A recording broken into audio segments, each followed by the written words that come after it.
If I was to describe my time in Galway in UCG in two words, I would say fundamentally Irish. Honestly, I think those 3 years were the most interesting, most fun, most dynamic 3 years of my life, because I grew up from being this kid coming from Ennis, and Galway was this magical place. There wasn't a lot of money at home, so you kind of had to supplement yourself. So I got a job as a DJ in a hotel called the East County in Ballinasloe. And trust me, that was not the leading edge of great musical appreciation in the 80s. My wife, Elaine, the love of my life, I met her at a party in GPA, and we got married in 1997.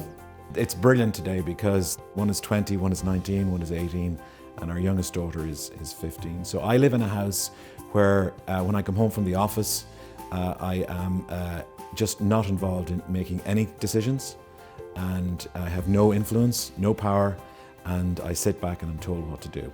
In 1994, I was 27, and I set up my first company. It was called IAMG, and this company basically advised airlines, mainly in South America, on how they should raise money, equity, debt, and how to finance aircraft. And that business grew from being quite a small company, literally 2 men and a fax machine, to a company 7 years later was quite a large global player, and I sold that company to the Royal Bank of Scotland.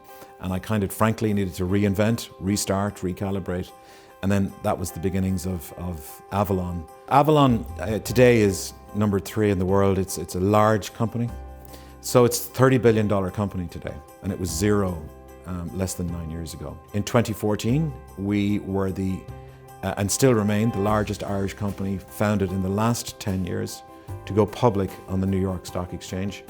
And that, that day is the day that just disarms me. I am incapable of describing the joy and the nervousness and the excitement of taking your baby onto the New York Stock Exchange, which is the greatest shop window in the world if you're in a company. Sometimes I walk home at night and I go, how did I end up having the luck to be able to run a company of this size? But yeah, we achieved a lot of firsts along the way, and it's always been a team effort. And we call our team here Tribe, and it is an acronym for our values and our culture.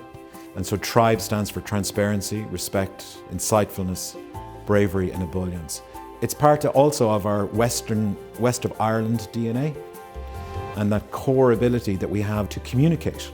It's no more complicated in many ways than running a corner shop. I grew up in a fruit and vegetable shop in the market in Ennis. It's just a few extra zeros. For those that have been successful, you have, by definition, a responsibility to ensure that some of that money is allocated to ensure that the next generation and the generation after and the generation after are better in all respects than the ones that went before.